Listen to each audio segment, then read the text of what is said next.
Blog Talk Radio. Welcome to the War Room. We got Dev, Kill, Jimmy, PJ, B. Austin, the Hot Block Commander.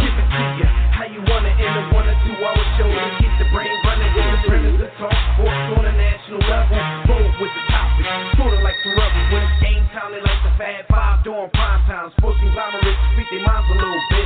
For sports medicine and sports veterans and greats. The 4 for 26 or the war in Kuwait. It's the War Room with 5 nights at the round table. 5 Philly guys diversified and educated.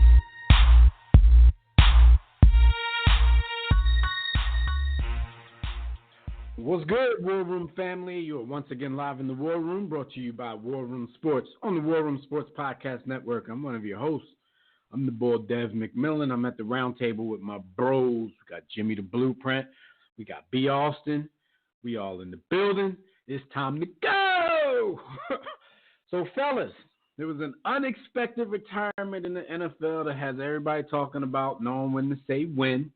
So we're going to continue that conversation from a War Room point of view. So everybody out there, keep it locked for the next 2 hours. And if you want to get in on the conversation, you know what to do. Sign in right now to the JW Philly Realty chat room at blogtalkradio.com/The War Room, or join us on Facebook or Twitter at War Room Sports. You can also call us. You can do that directly. The number is 323-410-0012. But do that in about 5 to 10 minutes when we open up the Digital Extreme Tech hotline. But before we get started, we always got to give a shout out to everybody else on our network. So shout out to everybody on the War Room Sports Podcast Network, the Broad Street Line, John Appetit, Tissue and the Tape Hip Hop Show, Phil and Survive. What up, fellas? After further review with the Mayor, Cover 2, Quick Slants with Fred Perdue. You can check out our show, and you can check out archive episodes of everything else on the network at the hub, warroomsports.com, and the War Room Sports mobile app. I believe our iOS joint is still down at the moment, but if you got Android, you can check it out there. The iOS should be working in a little bit. We'll let you know when that's back up and operational. But you can also check us out on iTunes, TuneIn, Stitcher, Spreaker, Blog Talk, Google Podcasts, Apple Podcasts, Spotify. Everywhere you listen to podcasts, we should be there. So I just want to ask you guys this question, man. So basically the chicken sandwich wars are over for the time being because Popeyes has shut down operations on their much hyped sandwich. They're basically on a sandwich hiatus. What's up with that? They just weren't ready? Yo. I mean, scarcity is an amazing economic principle, man. But I do want to say, though, a lot of people out there talk all that trash, but before we got on the show, I was checking the analytics, and that chicken show was one of our highest rated shows recently. So y'all can say what y'all want to say, but yo, we got to talking chicken. We start talking ditties, acting like getting mad at everybody for doing the whole chicken run, and they tuned in some stuff to us like y'all for real, y'all just gonna talk about chicken on the sports show, and people listen there. They listen there. Our chicken show did numbers, man. So shout out to everybody listening to our chicken show. Right. You know what I'm saying? But it is what it is. And y'all keep forgetting, man. We keep telling y'all. We've been telling y'all this for almost 10 years now. Like, we own the company. We don't just do the show. So we can talk about whatever the hell we want to talk about. Y'all do what y'all have to. Talk chicken. So next week, we want to talk about pizza. I mean, first of all, y'all can go ahead and book that. At some point, we're going to have a show talking about pizza. Just book that. It just hasn't happened man. we at episode 400 and John Taylor. I say when we hit episode 500, we just like bring on John Appetit and and a couple other shows on the network and just talk about what we do. We make it sports related. We relate our favorite players to to food somehow, but pause because in case you try to make that little thing. But anyway, just in case, shout out. You got to just in case. I'm gonna go ahead and shout out to the brother, to your brother Dev Walk. His just like we make fun of him for not liking chicken, y'all gonna go ahead and make fun of me. I don't really like pizza like that. So y'all can let me have it. No. Yeah, something's wrong with you. Yo, you got to be supported for that. Something wrong with you, cuz. It's all right. I mean, I eat it. I eat it now and again. Food, but not I don't know liking what it's the not big American. deal is. You don't act like you get your human card snatched for that. I ain't been human in a long time. But that's the allure, though, man. It's the most basic of foods that you can get, but it's so many different varieties, so many ways that it's made. I mean, if y'all not gonna stop eating that Pizza Hut, y'all won't be mad. I hear all that. It's not the same, cuz. Right, like all pizza. Stop eating that Pizza Hut, and y'all won't be turned off. I knew that I wasn't down with y'all when y'all was dissing the heck out of Little Caesar. And I was like, well, what's wrong with Little Caesar? Yeah! Yo, Little Caesar is dog food. There you go. Yo, that's dog I food. keep telling Jimmy you got to add something to that. It's dog food or little kid party food. Party food for your party food. Yo, but I realized though, but right? my kid eats something else at the party, and all his friends eat Little Caesars. Listen, see this though. When I was a young boy, I remember going to Chuck E. Cheese and thinking that pizza was lit. I remember eating Elio's pizza and thinking it's lit. Now as an adult, they both taste like straight garbage. Like, yo, what was wrong with my taste buds that I ever thought this was good? Yeah. Everything changes as you get older. Elio's pizza tastes like paper plates now, cuz. You might just eat a straight paper plate. Put ketchup on it. Put some ketchup and a slice of American cheese on it. Yeah, yo, that's what Elio's is, cuz. Like, yo. It used to be that's at work. Kind of stuff that you used to make when we first got microwaves back in the early 80s. Like, eat anything you could put in the microwave. Pizza was we probably all gave ourselves cancer, but when microwaves first came, that's how old we are. We remember when microwaves came out. When they first came out, like to the consumers, consumer microwave. Yo, we are old as dirt. Yo, I knew I was old as dirt when last week when I watched a video. It was a video online like a kids trying to use a rotary phone. And they couldn't make all one the memories phone came call. back to you. They don't know what a rotary phone is, cuz. Yo, they had no idea what it was. And they was like, yo, what is this? How do you use it? They couldn't make one phone call. I was like, yo, I'm not old even as just dirt. a rotary. Half of them, you just show them an old phone with a cord on it. Even the push button Jones, they don't know what to do. And don't let them see a payphone. Yeah. What the hell is that? Yeah. I still go to the payphone. Yo, Dev said when microwaves came out, yo, we are old. Yo, me and Walt used to try to make everything in the microwave. Yo, we made eggs in the microwave. Yo. How do you do that? Yo, why do they taste different? In the microwave. Just cause. Dog. Why do they taste I like remember that? I remember when DVD players came out, and then they came and went. Yo, the crazy part about DVD players though, we was low key adults. If you count 18 as being, that's messed up. Y'all old as dirt. Y'all old as dirt. I ride around in the joint with a CD player, and I be mad I can't get no CD. I remember. We no, all but Jim, you got to remember like, before that because we were around for the VCR craze when everybody first got a VCR in their house. You hit the play button, that joint be like, then you got to rewind the joint. I remember. Takes like 9 minutes to rewind the movie. My blue movie collection on the VCR tip was like that. Yo, peep this though. That's how old we are, right? I remember when we first graduated high school that summer. So we all getting ready to go away to college, and I was like, yo, I was salty because I ain't had no like word processor. Dev got one. I was like, yo, Dev got a word processor. Got the brother Joe. Yo, the brother. Not a computer, a word processor. Bro, it had the brother I got was so fancy that it had a screen, but it was only big enough for you to see about 2 words on the screen. Or if it was a long word, you can only see that one word. Like, how does that work? Now we got like every day now I work with a 37.5-inch computer screen that you can just hook up to your laptop. Like, times has changed, man. Yo, now I walk around with a computer in my pocket, but back then I thought that was the illest thing. Like, a word processor. We are old. Shout out to brother. I can't even tell them to cut the check because what the hell does brother make now? I don't even know if brother exists anymore. But all I know is, man, we old as dirt. All right, well, let's get into some of these hot topics, you old mother. And hot topics, as usual, brought to you by MyBookie.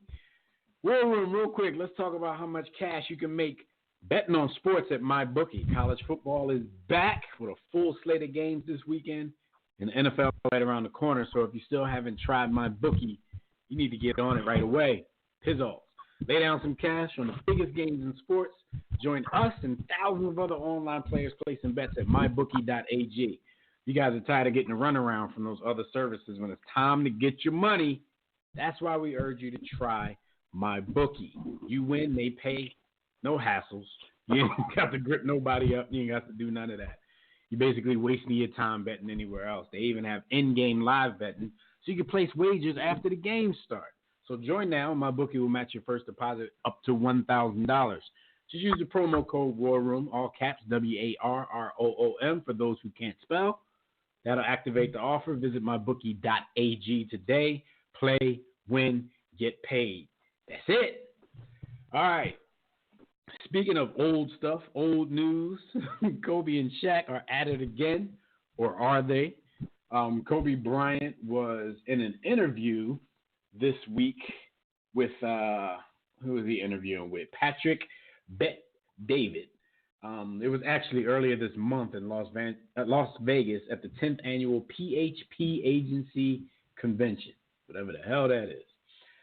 During the conversation, the interviewer asked Kobe, like, how good would Shaq have been if he had your work ethic? And Kobe said, he would have been the greatest player of all time. And dude kept asking, like, greatest of all time? He's repeating, like, greatest player of all time. Then Kobe went on to give Shaq all of these compliments. He was a beast. He was mean. He was nasty. He was the best or the greatest most dominant force that I've ever seen. We would have 12 effing rings. And, of course, when the clip surfaced, before the clip actually surfaced, people got wind of it.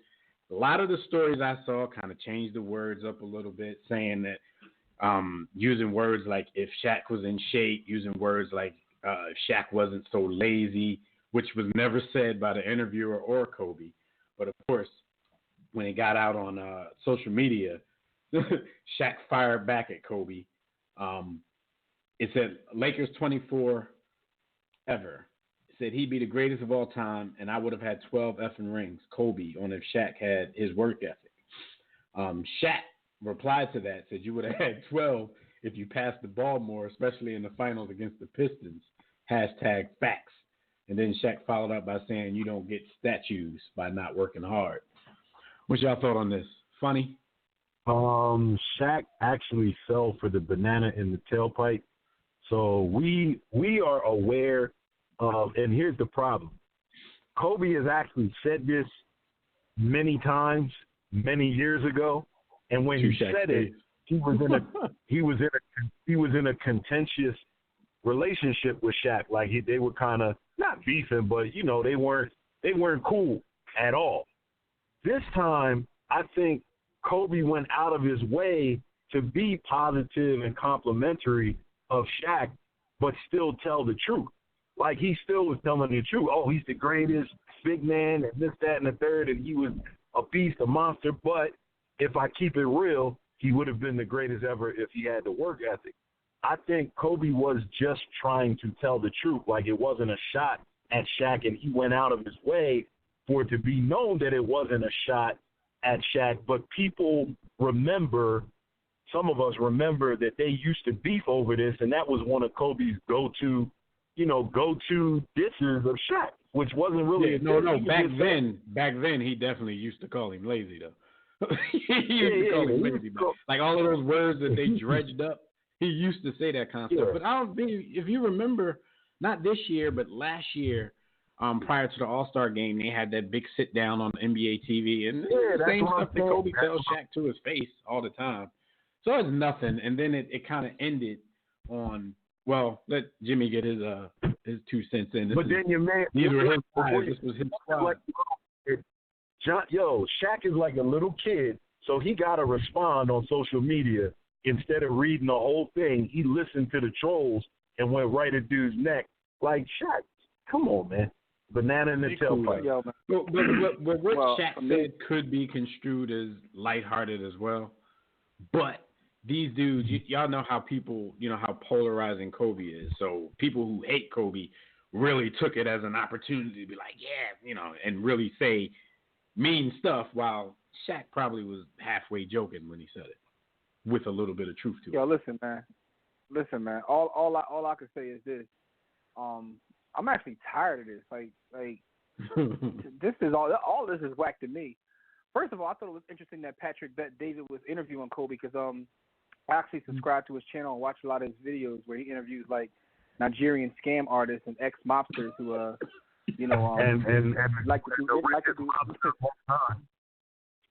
like to do interviews. Shout out to Michael Franchese. So, yeah, he got like 50 interviews with Michael Franchese. Like I don't know why he keep interviewing boy, but anyway, so I definitely are familiar with his content. So Kobe fits in with like Nigerian scam artists and ex-gangsters. So somehow, but with that being said, though, I'm just tired of both of them talking about each other. Like yo, move on. Like move on. And Shaq, I saw Shaq's interview today. He did an interview with Yahoo Finance because he just bought a new company, and he was talking about it on air. And they asked him about the whole Kobe thing, and he was like, look, he didn't really get nasty about it, so I don't know whether he was being lighthearted or like I think he meant or at least said, now. But now, Jimmy, I think he said so little that he could play it off as if he was being lighthearted now, if that's the case. Yeah, that's the best way to comment. That's the best comment. I do that in the wife all the time. I ain't really say that. What I was saying is, I'm playing with you. I know it's cat. Yeah, but anyway, I'll be doing that too. And I can say it here because my wife don't listen to our show. I'm about to say hopefully she don't listen to this. But anyway, my point is, he did set it up. But what he said today was this: he was like, "Look, I accomplished everything I wanted to accomplish," and it was kind of a subliminal shot, I guess. Like, he was talking about like his MVPs. I got these MVPs and these final MVPs with him as a teammate. Like, so it was, so it was kind of like a subliminal shot, but he said it with a laughing face, like, we was on the team and I was the MVP of the final, so like, everything's cool. I'm like, yo. Yo, they're gonna do this forever though, and then afterwards, when everybody else makes a big deal out of it, they're gonna talk about how they're brothers and all of that's over. I really believe. You know what this reminds me of? Like, I'm tired of it personally, but it reminds me of like when you watch the movie Life, and you see them when they old as hell, and they still like having a little cat fight, and they like, they still beefing at like 90 years old. Like, that's what this is, man. But for me, it's like, yo, I'm just past it, man. Like Claude and Ray, Kobe and Shaq, Claude and Ray. All right, so this is how it ended. It actually ended, with Shaq taking the opportunity to basically deflect all of it and take a shot at Dwight Howard, probably because Shaq know that neither one of them liked Dwight Howard. So Kobe went on Twitter and said, "There's no beef with Shaq. He said, I know most of the media want to see it, but it ain't gonna happen. Ain't nothing but love there, and we too old to beef anyway. 3P." So Shaq replied to Kobe by saying, "It's all good, bro. When I saw the interview, I thought you were talking about Dwight." And he spelled his name D-W-I-T-E. And then he said, "Is that how you spell his name? LOL." So Dwight is probably somewhere in LA working out like, yo, how did I become the butt of this whole thing? That's how you do it. That's how you do it. That's like when you and your family argue and then y'all do somebody y'all both don't like. So y'all bond on somebody y'all don't like. Yo, stay out of pocket for that, man. Like, girl, I was just playing, but that chick, I just want to say, I can't even front, yo. Oh, go ahead, bro. No, I just want to say I for the was record gonna say, that I can't even I find admittedly watch way too much YouTube, right? I admit that I watch way too much YouTube. But somehow B. Austin get all my references and know all the videos too. So I just want to say that for the record. Like I ain't the only one that spend exorbitant amounts of times on YouTube, yo. Yo, why Jimmy and I watch the same thing? He admitted, but I don't. I be ducking and lying, but yo. B. Austin be live and direct, man.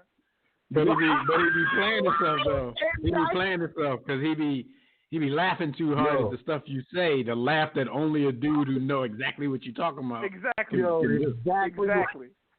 Oh, why do I watch live and direct?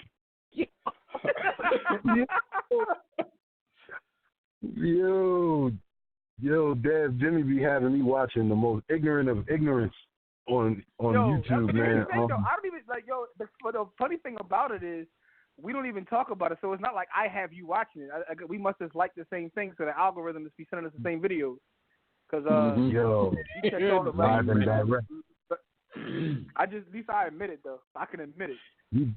You definitely had me watching Peanut Live 215 though. Yo, Shaq is hilarious, and I try not to like Bull, but he is so funny. You can't help but like Shaq, man. Yeah. Shaq is hilarious. No, that's why. Yo, I always tell people like I wish Inside the NBA ain't come on so damn late, during the season, because watching them dudes sit there and cut up, like they got it's like the perfect cast. I hate when they keep trying to add people to it, and they be like testing out cats, Evan Weber or somebody. Shaq was a perfect addition. Shaq, Barkley, Kenny is perfect. I just want to say that like Shaq probably has had the greatest career of any athlete, and when I say greatest, I don't mean best. I mean that just about everything that he's done in it. The amount of fun that he's had. He's probably had more fun than most athletes because we know that some dudes are so competitive they can't even like be lighthearted. He doesn't take himself that serious, which is key. Like he doesn't take himself that serious. And, I don't think Kobe had any fun at all. None whatsoever. I keep telling you, that's why he got in trouble in Eagle, Colorado. Because even when he decided to step out, he probably was new at that and ain't know how to make that lighthearted enough for the John not to call rape. So I don't know. I think Kobe he was too serious at everything at all times, and there's no fun in that.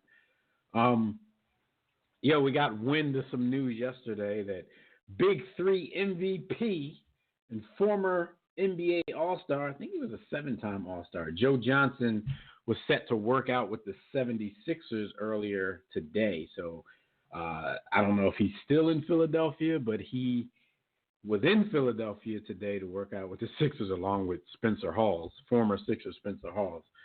He can keep his workout. I think Joe Johnson would be a great addition to that team. I think he fits well because with what the Sixers have on their bench, the second unit can belong to Joe Johnson, even at 38 years old. The second unit can completely belong to him. And as good as he is, he could even crack his way into the starting lineup for some games during the season. The only thing about not like he needs his athleticism. Yeah, but he's also scheduled to work out for the Clippers, Bucks, Nuggets, and Pelicans. Because he's on everybody's radar again after what he did this season with the triplets. And he will be in the championship game of the Big Three this weekend. I have a feeling if the 76ers let him out of Philly without wowing him enough to get a deal done, I have a feeling he'll probably end up with the Clippers. You know what I'm saying? Because when dudes, especially when you've been out of the league and you get a chance to come back, most of those dudes are chip chasing. And not that you can't do that with this 76ers team right now, but that team has Kawhi Leonard. They got Paul George. Man, a little bit of a different dynamic over there, and a cat like that could, help them get over that Western Conference hump. So what do y'all think? Would he be a great addition to the Sixers? Absolutely. I'm biased, so the Clippers have the cheat codes because yes, no matter what. And then the Clippers have the cheat code when it comes to veteran players because the Clippers have Doc Rivers, and all these veterans in the league love Doc Rivers. So they kind of got the cheat code with that. So I actually can see what you're saying too, Dev, because you got to like lock ball up because if not, Doc Rivers definitely gonna make a call, offer up one of his daughters, and that's gonna be it. Doc don't care. Because there ain't no way Paul George should be playing on a Doc Rivers team. Doc Rivers has sold his family out. He better get that shit. But yeah. That sound about right, Jim.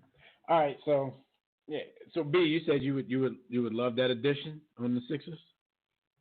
Yeah, but I also admit my bias. I just enjoy seeing a guy with no athleticism give cats 30 and 40. Hey, do what you gotta do. All right, so HBO has bought a pilot based on the 1980s Los Angeles Lakers dynasty era. Back in that time when Jimmy first fell in love with these dudes, pause that, as basketball players, as a team. I knew that because, Jimmy actually told me about this a little while ago. But what I didn't know is that the inspiration behind the documentary came from Jeff Pearlman's book. Jeff Pearlman, who was a guest on the War Room when he wrote the book, Showtime, Magic, Kareem Riley, and the Los Angeles Lakers Dynasty of the 1980s. Like I said, that's the inspiration for the new HBO pilot. Michael Shannon has joined the cast. He's going to play the former owner, Jerry Buss. Sounds like something I would definitely watch. So I hope, they get past the pilot stage. You think it'll get picked up, Jim? Just off, of course, we haven't seen anything, but just off the popularity of the subject, who wouldn't want to see that? Yeah, it's one Even of the more casual sports fans would want to see that because people are going to try to see how Magic sports put biographies, that thing. Sports biographies are always interesting, and the Lakers are like, it's Showtime, which is, right. It's like Kobe and Shaq will get show. Kobe and Shaq will eventually get their story, and they're still going to be beefing at the premiere of that. But, it's who like get to sit in the front row? Some sports teams next to the director. Some sports teams are just very interesting, man. And shout out to who was that? That was it was Gotti who was going off because he had pitched the idea a couple years ago, and they was like, "Oh, that sounds dope." And then basically 80-16 out. So it is what it is. But yeah, we all read Jeff Pearlman's book because we had to interview him on it back when it came out. So judging by the book, they have to spend significant time in this series at the Forum Club or, with representation of the Forum Club. So if that's a part of this, then count me in. Let me know when the pilot airs. I'm in. You can't even watch them scenes without a condom on. Everybody gonna get their popcorn, get their rubbers, sit on the couch, and it's time to go. They're gonna have to have that early '80s porno music for that. Yeah, and we got a call on the line, man. We got the homie Tobias calling in from out in Arizona. Let's get him on the line, see what he got to say. What up, Tobias? Hey, what's up, guys? You guys are doing good today, Dale. Tobias always good. At least Rob didn't get on before you. You had to wait for Rob. Massa around? Hey, look here, man. Look here. First things first. If I kid on everything, Alabama's going to destroy Duke. So road ties, another good road tie season coming up this year. Damn! It's funny now. It's kind of funny, Everybody's saying Trevor Lawrence is the greatest quarterback ever in college football. I'm like, did y'all say that about Tua till you lost a game? Y'all saying he sucked now? Hey, Tobias, as I watch a piece on Trevor Lawrence right now on my monitor. Yes. Yo. Hey. Tobias. Trevor Lawrence, let's not act like y'all ain't like ish to bed in a chip game. Like they beat y'all like they beat y'all across their knee and spanked y'all real good. They beat y'all like Tobias talked too much trash all year or something. Hey, look here. I know Dylan Moses, starting middle linebacker, got hurt, tore his knee up in practice. So much for preseason football hurting people. You get hurt in practice. He's going to get hurt anyway. But I want young people to realize this. Preseason. Steve Air McNair. Marcus Spears brought this up, one of the greatest college quarterbacks ever. Dude was throwing for like 4,000 yards. I don't care where you played at. You throw for that many yards and look that good, he was one of the best ever. Too bad Jeff Fisher ruined him when he got to the pros, but like he does every quarterback. But one thing, I know y'all guys talking about Shaq and Kobe, right? The thing is that Kobe's not likable. Kobe said all this to Shaq's face. That's why they part of the beef. And he's right. Shaq had all the physical tools, but he just didn't max out. Imagine what would have happened if he did take care of himself. But at the same time, it was probably for the best for Kobe's legacy that he did his own thing, because he would have always ended up being like Dick Grayson if he didn't break up from Batman and become Nightwing. He would have always been like, well, you didn't do nothing about Shaq. So it was for the best. Yeah, I'm not gonna argue with that. I think it was for the best because Shaq gets an opportunity to live his best life. Had he been one of those basketball nerds like Kobe or Jordan, we wouldn't have gotten the best Shaq in terms of personality. We just got the best Shaq on the court. Yeah, but we would have not like we didn't already, Shaq but we would have watched every game with the who fought it face. Like, oh my God, why is he doing this to these people? Yeah, but Shaq probably has a better existence in this earth than Kobe does. Like, he's lived a better life. Like, at the end of the day, right? And it's gonna sound crazy, but it's absolutely true. Shaq will be remembered way more than Kobe will. Like, to the casual fan, like hoop heads know who Kobe is, but Shaq is he's like likable, bigger than the game. But yeah, he's probably the only likable big guy that we've seen in our lifetime. Nobody like Dwight Howard. Nobody like Joakim Noah. Nobody like other big. Like, he's the only likable big guy. I mean, and the truth be told, as great as Kareem is, and I think he's probably the greatest player of all time, nobody like him either. Olajuwon's close, but Olajuwon kind of disappeared. Don't nobody like Olajuwon. Like, as great as he was, like Shaq's the only. Whoa! Watch your mouth. No, you're not listening to what I'm saying. I'm not disrespecting any of these guys' games. All the guys I talked about are amongst the greatest. People only. I'm talking about Dwight Howard was only likable when he played against Kobe in the finals. You know what though? Jimmy had a good point. You know one thing also? I know people are poo-pooing this. The Lakers signing Dwight Howard, to me, is actually a better move than signing Boogie Cousins. For what you need that position to do, defense, rebound, and people forget that year before he, went Lil Nas X, he was averaging like 19 to 12. He was averaging like 19 to 12 and still protect the rim. So I think that's a better signing than Boogie Cousins. He can't. That horse can't ride no longer. But I know you guys will touch on it. This whole Andrew Luck thing, right? Oh. To me, Lil Nas wants to touch on it. Hey, Lil Nas trying to see where that coat working with, but this is the thing. Yo, y'all are bugging. The thing is, though, part of it, Andrew Luck right now, they're treating him like he's a terminally ill cancer patient. I'm like, this dude is, and the thing is, let's be honest here, guys, with this, right? Hashtag. He got $100 million in the bank, so it's easy to walk away with $100 million in the bank. But it's also part of being likable. What if he wasn't that liked of a quarterback and he quit, retired 2 weeks before the season started? How would he be received? Yeah. I mean, especially in the NFL, right? The NFL is a little different than every other sport. And it's like this whole, and like I said it a couple shows ago, it's because of the ties to the military and teamwork and that whole thing of following the culture and the code. So if you're unlikable and you do something like this, you get way more criticism. Criticism. But then we're also Cam Newton did this. Oh my God! Like, they probably would have hung him already. But we also living in a Drake era where sensitivity is kind of an in thing. Trez Vannyism is kind of running rampant, so it's a little different too. Yeah. And you can't criticize a guy now because the social justice warriors will come at you for criticizing a guy about, who's worried about his health. Yeah. Hey, and the thing is, Scotty said Yao Ming was likable. Yeah. Well, in one part of the world, if you're Asian. Yeah. Yao Ming. Nobody in the hood like Yao Ming except for B. Austin. Like Yao Ming is similar to Eminem in my Lord Jamar voice. So nobody in the hood really cares about Yao Ming.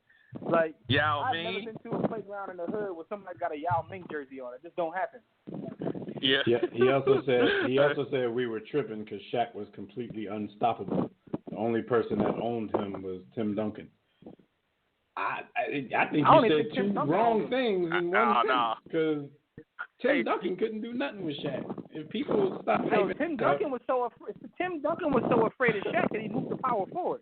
That's a fact. That's not my opinion. That's the real thing. He literally switched positions so he wouldn't have to deal with Shaq. But the fact of the matter is, the only person to really ever stop Shaq was Shaq. Was Olajuwon. Free throw line. Now, I don't think Olajuwon you can't say stopped somebody's Shaq, but he was completely unstoppable. Now, if you can send him to the line and he shoot 40%.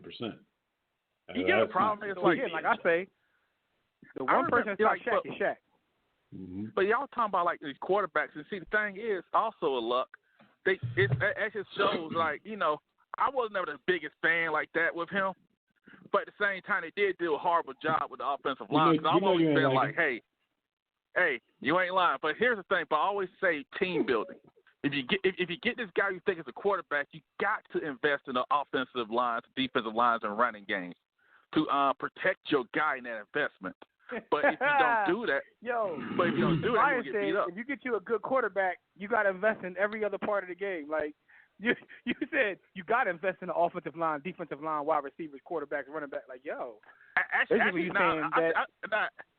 I said running game more than wide receivers because I believe if you're solid on the offensive line in your running game, you don't have to have 3 Odells and Julio Joneses out there because you can still control the game, play keeper. And so the problem was they had no line, but he was still winning, of course, even though I don't think he was going to be he would never fulfill that unrealistic expectations they put on him. And the fact that he's so likable, the dude was throwing interceptions in his career like it's candy, but he gets a pass on that because they like him. But I think he was a good player. Cause I saw him in person when he played in the Fiesta Bowl years ago against Oklahoma State. But I do believe that he was also let down by that organization because how they didn't work out building the team. Because after a while, you're like, dude, how many more wide receivers can we draft here? Can you get an offensive line? Cause I'll say this real quick also, and as I get on Tampa Bay about, you have good offensive linemen and defensive linemen don't become available in free agency unless they're old and they suck. The time to get those people is when you're in the draft. Tobias, the funny thing is, Andrew Luck suffered from Jim Irsay and his organization's incompetence and trying to run that organization the same way they did when they had Peyton Manning. Peyton Manning figured out that, listen, if I can get rid of the ball in under 1 second, then the D-line will never get there. Andrew Luck, as good as he is, was never the type of guy to get rid of the ball in under a second. He's holding on to it, trying to make a play, getting teed off on. So that didn't really work. That didn't work. Yeah, and that's why I've always been like, you got to adjust to your personnel. Everybody ain't Peyton Manning.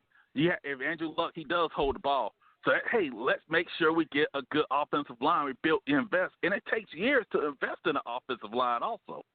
And that we get the running game down, where we can throw short and quicker passes. We can have the offensive line be able to hold their blocks longer. But I think what people just miss out on, because, like New England, for example, they always have a great offensive line. They had probably the best offensive line coach in history. I think it's like about all but like 4 or 5 years of Brady's career, he had the top 10 defense, and they always ran the ball well.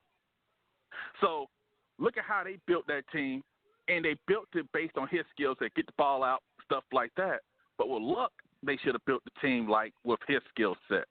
And it just shows that, bad management can hamper talented people. No doubt. All right, man. As usual, We appreciate your call, and we'll holler at you next week. All right? Hey, and by the way, guys, y'all need to stop eating those Popeye chicken sandwiches. Support black business. Hey, I know what y'all doing out there. Hey, guys. Hey, for some reason, Boyce Watkins is clowning Popeyes, but it's the same guy who told to buy Bitcoin. But anyway, y'all have a great day. All right. I thought that was Popeye Jones that owned that. So. Yeah. No, but yeah. Tobias is crazy. Yeah, that's mine. All right, so our quote of the week, man, comes from Rob Gronkowski, and people have been interviewing him because of that Andrew Luck story that we're going to talk about a little bit later. Since he also retired from the NFL at age 29, in the middle of a successful career, he basically said his quote was, "Football was bringing me down." Now that was one sentence in a bigger quote. And what he was saying in this interview, he was describing his decision to retire from the NFL. He said, "I want to be clear to my fans. I needed to recover. I was not in a good place. Football was bringing me down, and I didn't like it. I was losing that joy in life." He wasn't saying in football. And as he was saying this, he was kind of like fighting back tears. So he went on to say, and this was after the Super Bowl last season, after they won the Super Bowl. He said, "I got done with the game, and I could barely walk. I slept 5 minutes that night. I couldn't even think. I was in tears in my bed after a Super Bowl victory. It didn't make that much sense to me. And then for 4 weeks, I couldn't even sleep for more than 20 minutes a night. I was like, damn, this sucks. It didn't feel good." That does sound scary because we all know Rob Gronkowski. He was very Shaq-like in the type of fun that he had in his life because of what he was able to do, make a lot of money to play a game. So Rob Gronkowski was, very playful. We'd always catch him dancing somewhere. And usually after they win the Super Bowl, he's somewhere in a club with his shirt off, acting a whole fool.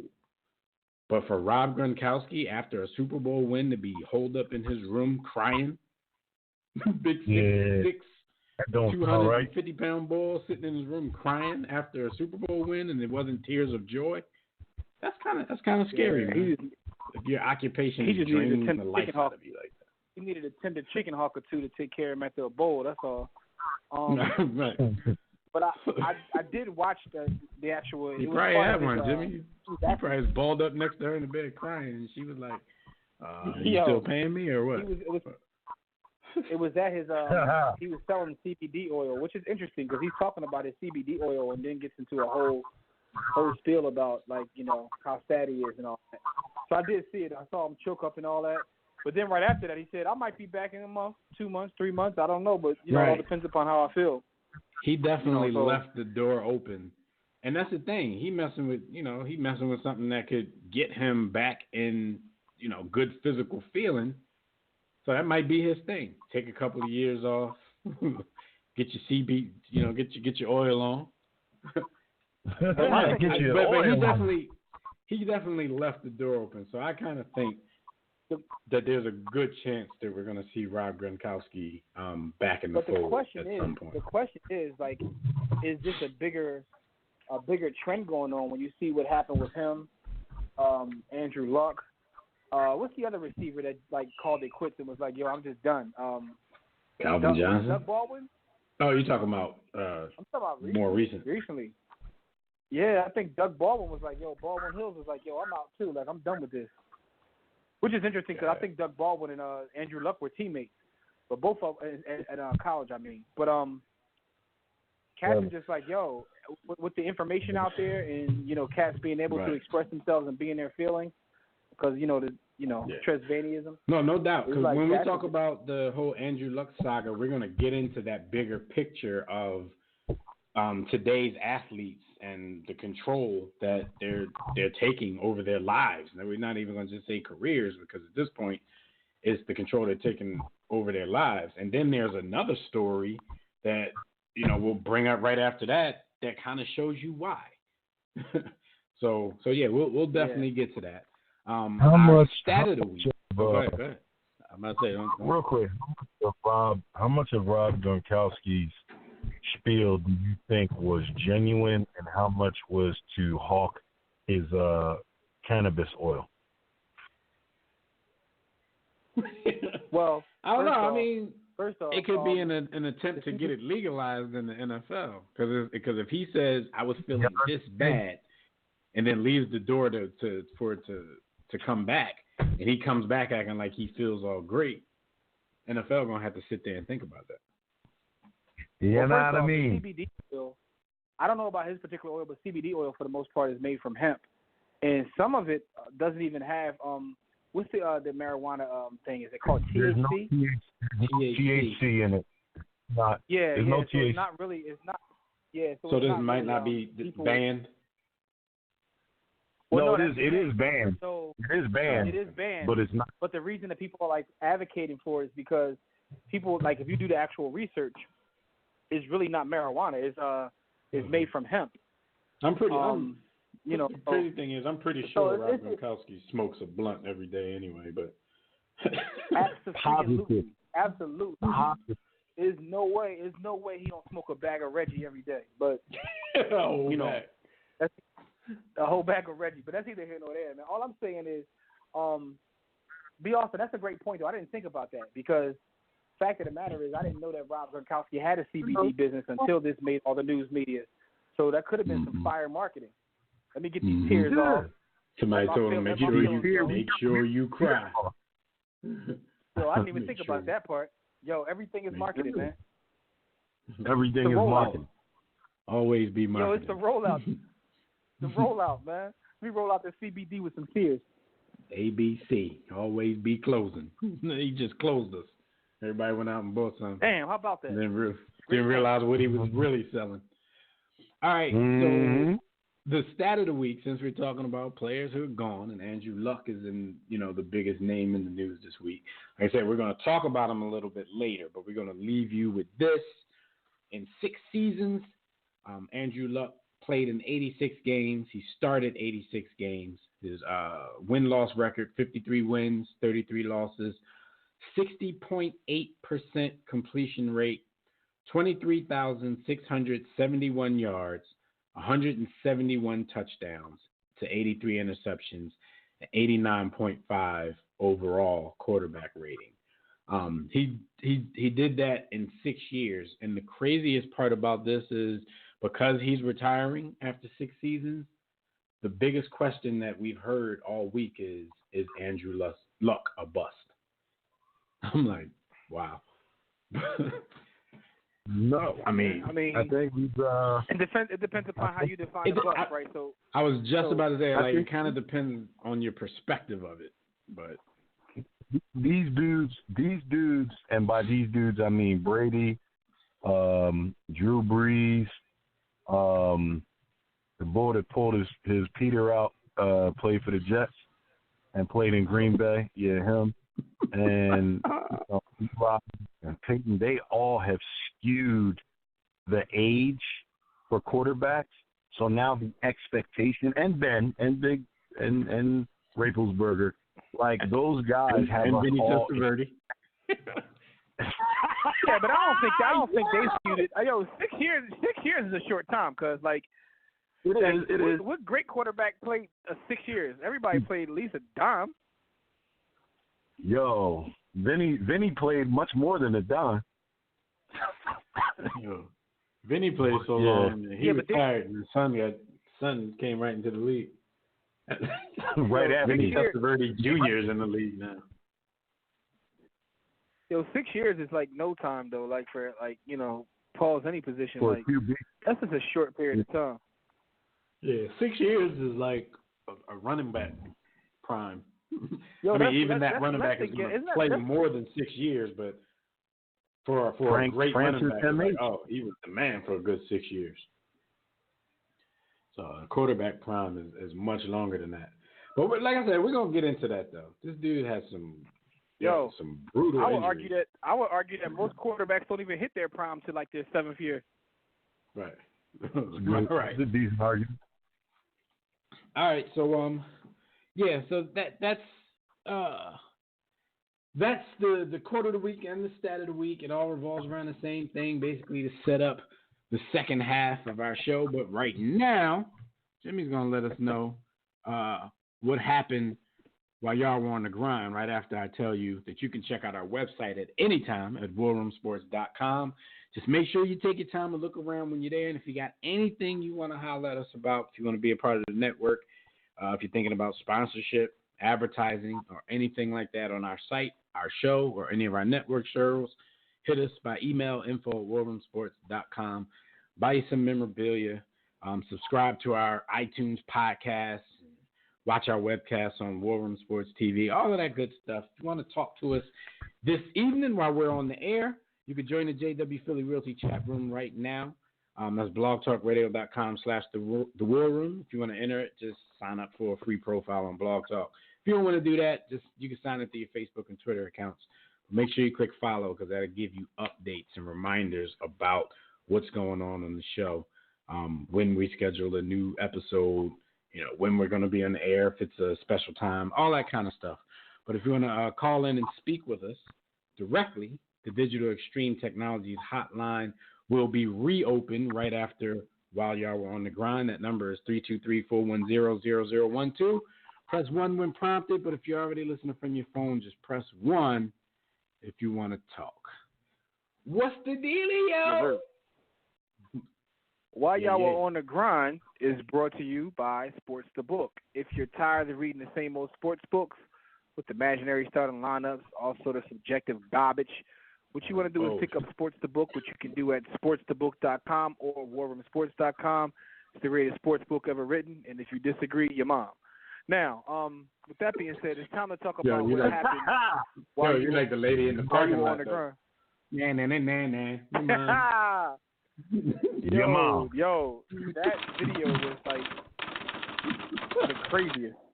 She hit her with the she first was like grade. 87, and she was making like first grade slander. What did she call her? She called her. I don't even want to repeat what she called her because I don't want no problems. Yeah. What she called the Asian lady. She's like, you Jeremy. But anyway, I ain't gonna repeat that. Shout out to the Oriental. Casey Mack. Mack, who's in the chat room with Skyview and Neil. What up, Casey Mack? All right, so what the hell happened this week, yo? Man? Yo, man, shout out to the Hub, Pornhub is planting a tree for every 100 videos watched. So salute to them. Brothers. Trying to, y'all brothers gonna save the world, huh? Because trees. Listen, man. So although part I of the spend more ecosystem. time I may or may not spend more time on X videos. I can't confirm or deny that, but I think now that they roll this out, like I feel better about going to the Hub just to try to save the environment. One tree at a time. It's my civic. I gotta leave. I did some research though, and I came to the conclusion that I don't know why we're just now hearing about this because they actually do this every year for Arbor Day. Probably because black people don't celebrate Arbor Day. I don't even know what that is, so that's probably why we never heard of it. But yeah, they've been doing this for a while. I think maybe since like 2014. But there's a lot of cats out there I know who just became philanthropists and they don't even know it. They are saving the environment, helping out the ecosystem. That's extra oxygen. That's extra food for other animals. That's extra paper for people that still use paper. A lot of reasons to support the Hub, man. That's more money. Move off of X Hamster and make your way on over to the Hub. Yeah, do something for your community, man, for your world. Yo, man, I just want to send a shout out to Jasmine Cashmere, and I'm only saying that because this is a sports show, and it was once rumored that Carmelo Anthony owed her some bread, and that made the news. So that's how I'm just bringing it back to sports. That's how I'm bringing it back to sports. Yeah. And I'm not snitching on Melo because this is y'all can Google Jasmine Cashmere and Carmelo, it'll pop up because it was a big story a couple years ago. But she and a lot of her partners are catalysts in the efforts to save the planet. So shout out that's to right. What they do. And she is a legend. She is a living legend. Man. Anyway, shout out to shout out to Pinky, man, because basketballs in her rear end kind of, they're similar, so that's sports related. Shout out to her, though. I ain't gonna shout nobody else out because once I get B. Austin started in that genre of film, he is a connoisseur, so he may tell you some of the best actors and actresses in that genre. So I'm gonna leave that alone. I'm gonna move to the next story, man. I don't know nothing about no actors. I know a lot of actors. I don't know nothing about no actors. Dog, so I ain't saying you know they work, but I'm saying like if I say Mr. Marcus, you know who I'm talking about. No. Okay. All right. You could front all you want to, dog. But let's get the head over there, man. Let's move on though. The fifth. 1, 2, 3, 4, 5. Yeah. He don't never keep it real, man. But we know the truth though. Like he don't keep it real about his YouTube viewership, but at the same time, it is what it is. Anyway, man. The Rays Blake Bivens, man. Wife and 1-year-old child and mother killed. Sheesh. Man. Dog, how do you deal with one of them, let alone all three? Yo, and basically, dude lost the 3 closest people in his life, like your mom, your wife, and your kid. Like, I mean, unless you had a father growing up, it don't get no closer than that. So, dog, I ain't even trying to make light of this, man, but I've never, never mind. Because I just watched the Dave Chappelle show, the comedy John. He said something I was going to repeat, but I'm going to leave it alone. Yo, Dave crazy. That was a really good question. Who was the person that suffered this loss? My condolences. Blake Bivens, he's a minor league player in the Tampa Bay Rays organization. And the suspect, the person responsible for these murders was his brother-in-law. So it was his wife's brother, who I don't know if he had some kind of mental issues or whatever, because when the police caught him, they did catch him running naked through a church parking lot trying to strangle a bystander. He had that killed his, he was voting that dust. I think his wife was 24, his mom was 62. His wife was 25, his mom was 62, and his son was 14 months old. So a year old. And he lost all of them to her brother, his brother-in-law. Don't know why. But yeah, condolences and rest in power to all those people. And like this dude, if you see his mugshot, he looks angry in his mugshot, and he has on a bandage on his head, but it's weird because no bull. It looked like he got like a pair of drawers on his head, the way that this bandage is on his head. So dude looked like he got some issues, but that's no excuse. Yo, he has 3 counts of first-degree murder. He ain't never going to be in GP. He's going to have to lock it up in the back. Let's move on. Yeah, man. That's tough, man. DeMarcus Cousins, right? He's accused of threatening to kill his BM, right? So as of an hour ago, there's an arrest warrant. Actually, it's a couple hours ago. There's an arrest warrant out for him for this incident. So he was beefing with his BM because he got married last weekend, and she wouldn't allow their son to come to his wedding. They have a 7-year-old together. So they was beefing, and she taped the phone call when he said, "Y'all should put a bullet through your effing head." And I'm trying to not be too toxic as I comment on this. I was about to say, I'm about to get my Chappelle on and be a victim blamer. I was going to say, not letting his son come to his wedding is a reason to beef. I'm pretty sure he took it too far with I should put a bullet in your head. And then on the other hand, it's obvious that this woman knows how to push his buttons like most women that we deal with do, because she knew ahead of time that she was going to push his buttons to the point where she felt the need to record the conversation and catch him saying this kind of stuff, which means he said this kind of stuff to her before as well. So, I'm not absolving him of his threats. That's a serious threat. Beef is cool in that situation, in my opinion, but you don't have to threaten her life over the beef. Call her a couple B's, a couple H's, but don't tell her. Listen, man. all I'm saying is that she's Joe and she knew how to push his buttons. Slow it down. I just dissed you.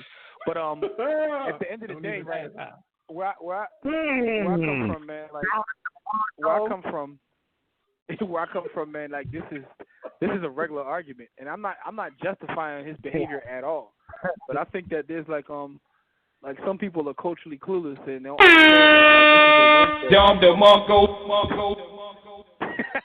like this is one. I don't know one person alive that doesn't have a BM that they haven't threatened, and I don't know one young lady who doesn't have a baby father that they haven't threatened. That's like I laugh because it's true, man. I laugh because it's true. And when I read this story, the very first thing I thought of was like, yo, I am so glad that I don't have a baby mama somewhere. Like, nobody like this. That was the very first thing that I said, man. That's crazy. Yeah, you better be. Like most people aren't Quincy Jones or Will Smith when they know how to get that all in line and make it work out. That blended family thing, like they do it at a different level. Yo, Quincy Jones does the blended family thing at like a whole at a whole different level. Quincy Jones got like 7 BMs and they all like take care of him, like. But you know, some would say that's not even blended family. That's something else going on. But that's neither here nor there. But the fact of the matter is, man, like when I read this, when I first saw the headline, I'm like, okay, so that's a Wednesday. But I didn't know that she recorded him, and you know, and now, you know, she got proof now. Kind of ugly. Because I'm pretty sure he say that stuff all the time. Like, I'll stab you. But. And this is post Ray Rice. Not saying that he's ever done anything Ray Rice like. You know, but I'm just saying that they don't want to play no games with these athletes no more, man. Although, shout out to Florida State. I think it was Florida State? One of them schools like brought Ray Rice in to speak to their kids about how to treat a woman, which I found interesting. You know, yeah, I think it was Florida State. I do. Do as I say. No, I think it was Florida State. But anyway. For those in the chat room, y'all may want to let me know if it's Florida State. I know Casey Mack knows. One of them schools has recently got into hot water for that. But if you need this back, yeah, man, it's a crazy story. It's a crazy story. It's like DeMarcus, his whole life is like going in shambles. He can't stay healthy. Now they try and get him, you know. Damn, Casey Mack, like Cousin's a dumbass. It's all his fault. He's a dumbass for not being able to control his emotions, and he's a dumbass for picking her. He's just a dumbass. Yo, damn. Credit, man. To everybody's credit, men and women, you don't know somebody's crazy until you deal with them. Especially when you deal with them. No, you don't. But you know what, Dad? Hold up, yo. You're right, though. though. You still have a reason where you have to deal with them, so you don't really know. Yo, you're absolutely right. Right. But let's keep it a buck, though. Sometimes you do know, and you try to look past it because there's something else that's making you look past it. Like, I've seen, I have some friends who made the mistake where they knew the other person was bonkers, and you said, inside. Listen, man. Thinking what's wrong here. Sometimes, listen, man. When that warmth is real warm, all I'm saying is sometimes you look past things, man. And a prime example of that is a conversation I was having with Deb this week, which was a funny conversation, but it was in reference to the Temptations song, Papa Was a Rolling Stone, right? Yeah. And I was explaining to Dev how listening to that song now, I realized that, they was cooking Papa for one. But Mama knew he was crazy. And she knew he was toxic. She knew that. But she said, I'm going to fix it. Strong. Accepted it. So my point is, my point is, sometimes you know that the other person is crazy, but, for whatever reason, you try to look past it until you end up with a arrest warrant out for you. Yo, shout out to Skyview. He said, I'm all slow. I've been trying to figure out what BM was for like 5 minutes. Yo! You thought it was Bow Movement? Oh, my bad, cuz. I just assumed you knew. My fault. I didn't know that was a Cuban link word. Like, I guess in Philly we use it so much. It's like, that's his BM. But that's like an actual title. It's like, side BM, white. I don't even know what a baby mama is. I know what a BM is. Yo, my man thought y'all was up here. He thought y'all was talking about bowel movements. Like, why would he threaten his poop? Why would you threaten your poop? Yo, that's an official title around these parts, man. That's like, that's a step above a girlfriend. Anyway, But right below all a that being fiance. said, man. Yeah, right below a fiance, above a girlfriend. But listen, man, DeMarcus, man, I hope you get your life together, man, because your whole life, man, your whole life trash right now. But you just got married, though, so hopefully your new wifey, no, that's a wife now because they actually married, because wifey is something different, too, Kev. A wifey is not a wife, right? So you got BM, you know what I'm saying, fiance, wifey, but then you got wife, which is the top of all that. So just keep that in mind. I'm about to say, wifey has no legitimate title. Like she has no papers on you. She ain't got no ring. She's just wifey. Yeah, she's just wifey. You know what I'm saying? Wifey can go at any minute. With all that being said, man. Reason no hickey. There's a top 2020 prospect, right, who's actually considering Howard University in his radar. His name is Makor Maker. Is any relation to Thon Maker? He might be, and I think Probably. And is that how you pronounce it? Because I know it does have that U in it, but I've just been calling him Maker 19. Maker. I don't know. Maker. I mean, I just let's not say Makor act like it's Shakur. not, it's not out of the question. The boy named Bobo, even though they spell it the same way. So yeah, that's why I assumed his name was Maker. So maybe it is Makor Maker. He looks like anyway.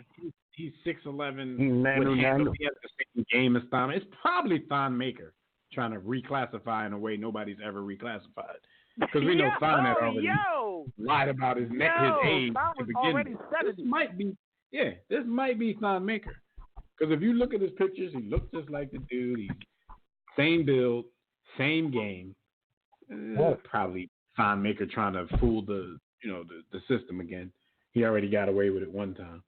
So he might actually play his senior year in high school while playing in the NBA at the same time, and then become the top prospect. Okay. Change the whole world by going to an HBCU. I just looked it up, and they're saying that that's actually his little brother. Yeah, that's him. Allegedly. Thon Maker, that dude. Allegedly. All right, so allegedly. Howard's on his radar. Of course, I'll believe it when I see it, but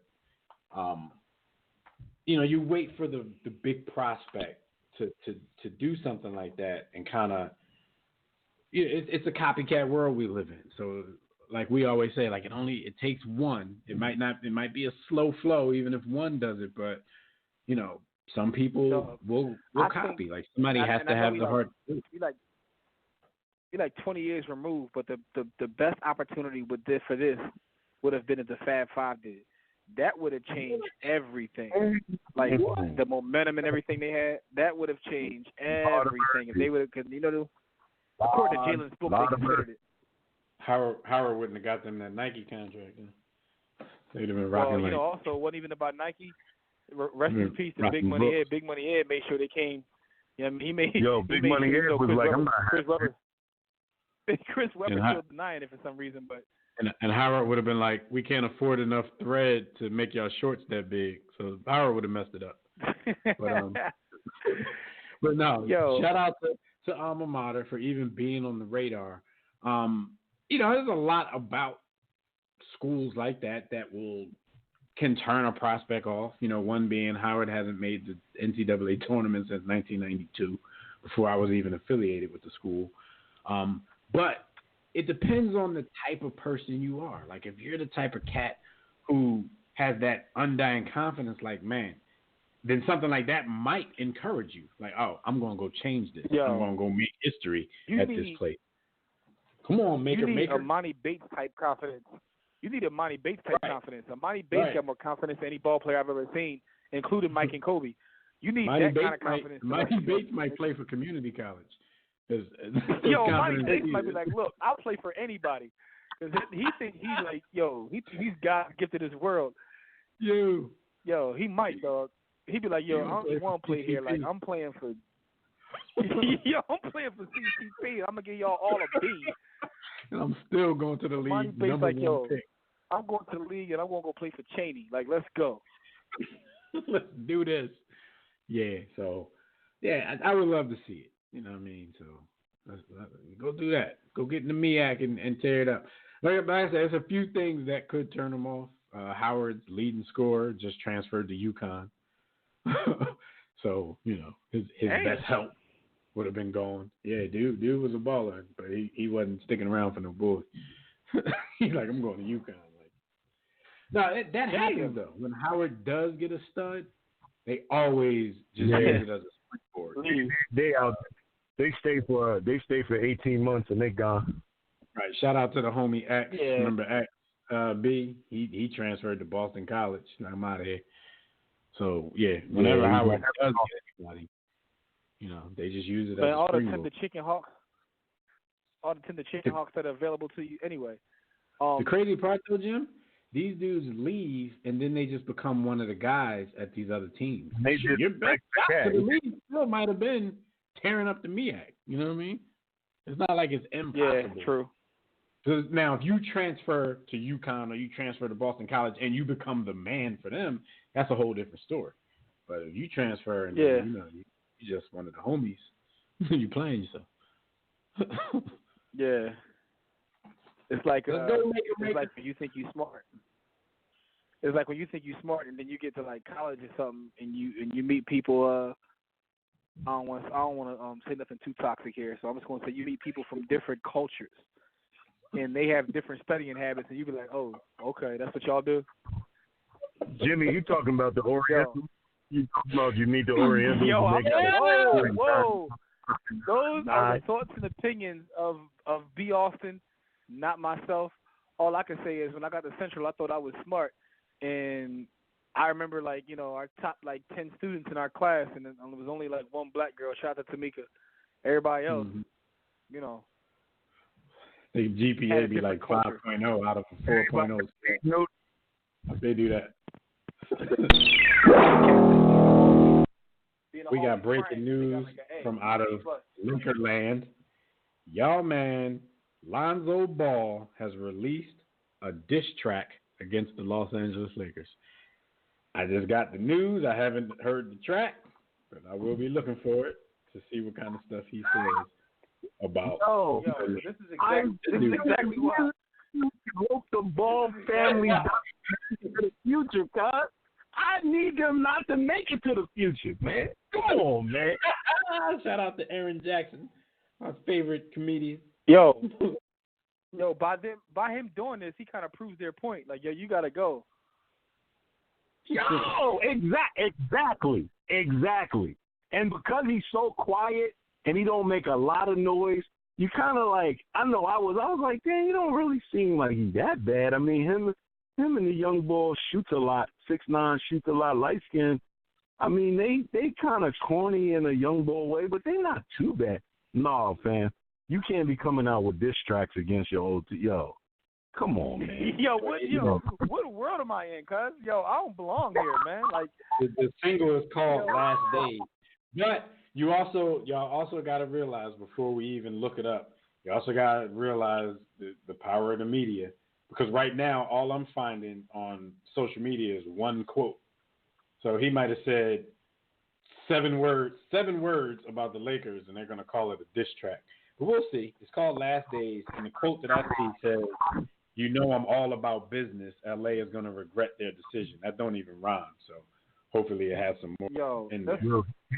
First off, he did not down DeMarco than trash. that bar. That's the first thing. That bar is absolutely garbage. I hope he got some more fire than that, because that's absolute trash. Like, yo, that's the crazy part. Yeah, let's not shack this and just assume that he did this, because he might have not even said anything. He did it. He did it. Look at his dad. He did it. He did it. Yeah, whatever they said he did. Whatever they said he did, he did it. Yo, why everybody going crazy about the remix to the Power theme song? I tell you one thing, yo. He don't want He don't want Bron to get in that booth though. Do he really want Bron to get in the booth?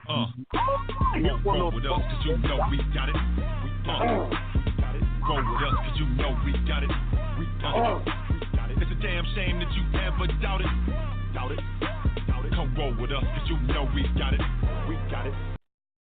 Yo, Oh, man, LeBron's please. single. That's not a diss single. That was his single to put out to try to get everybody to come join him.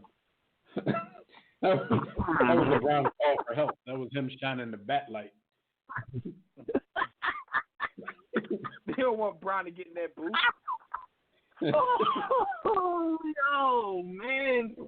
You don't Come roll want Bron with in us, that 'cause you know booth we got it. either. Yo, that sounds trash when Mel say it, let alone Bron. But anyway, Y'all got man. time? Y'all got time?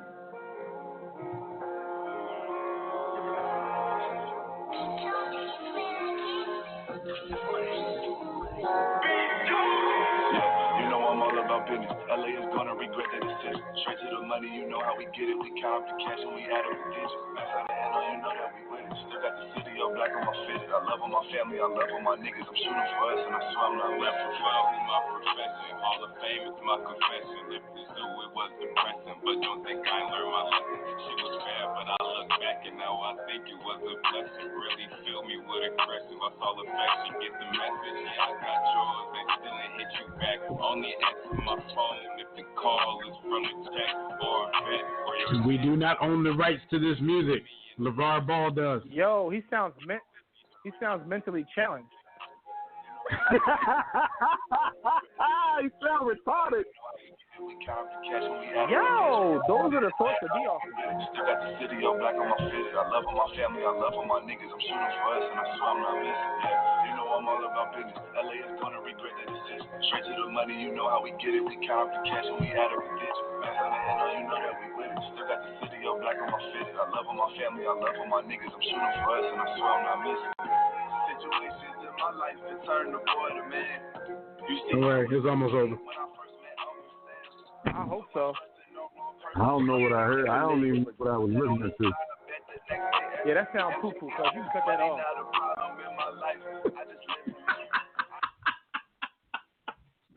Yo, All man, right, like I every said, we do athlete not can't- own the rights to that all music athletes because can't LeVar make Ball music, does. man. Yo, all athletes can't make music, man. But let's real quick, let's hear one athlete Yo, who was great at making music. chat room said trash.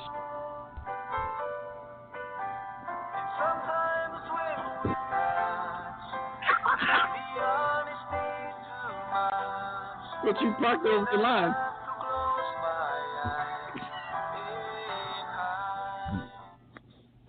Yo, shout out to Senator Manny Pacquiao.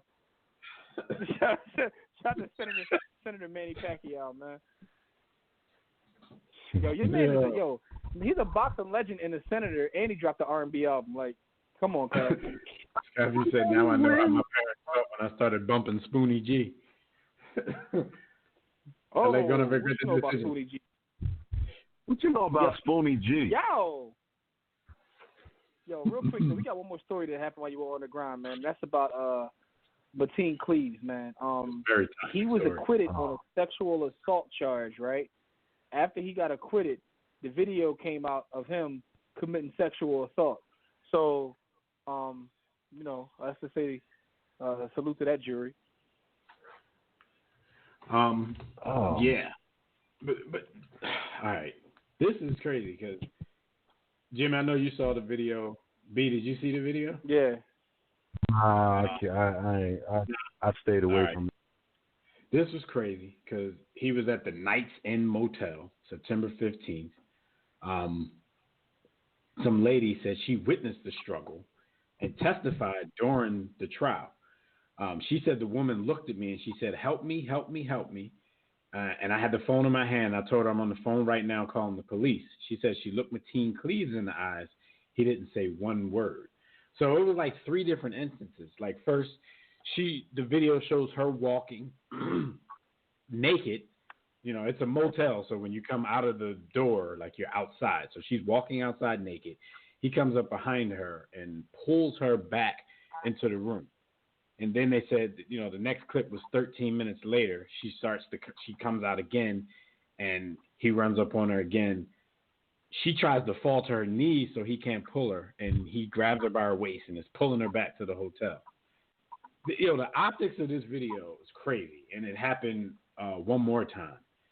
So in the trial, this is what she said. She said, once he got her back in there, he got on top of her. She couldn't fight him off anymore, so she just laid there. His attorneys maintained that during the trial, they said the sex was always consensual, and that the video showed Cleese trying to protect the partially nude woman when he pulled her back into the room. Protect her from what is what I'm wondering about. The jurors deliberated for less than 3 hours and acquitted dude of all charges. Yeah, they was all from Flint. The jury was from Flint or something? Yeah. Either that or they were just Michigan State fans and they still happy about or they was on that Flint water. But the thing is though, right? What I can say is this. The Night's Inn, right? The Night's Inn is used for one thing, and that's stock activities. Not saying that from experience. I may or may not have been into the Night's Inn before, but what I do know about the Night's Inn is that if you're in the Night's Inn, you're not there to get any sleep. That's the joint with the castle logo, right? Yes, sir. That's the joint with the castle logo that may or may not give you an hourly rate, depending upon allegedly. Allegedly. There's no Bible in the nightstand. They allegedly have a suite with the jacuzzi in it.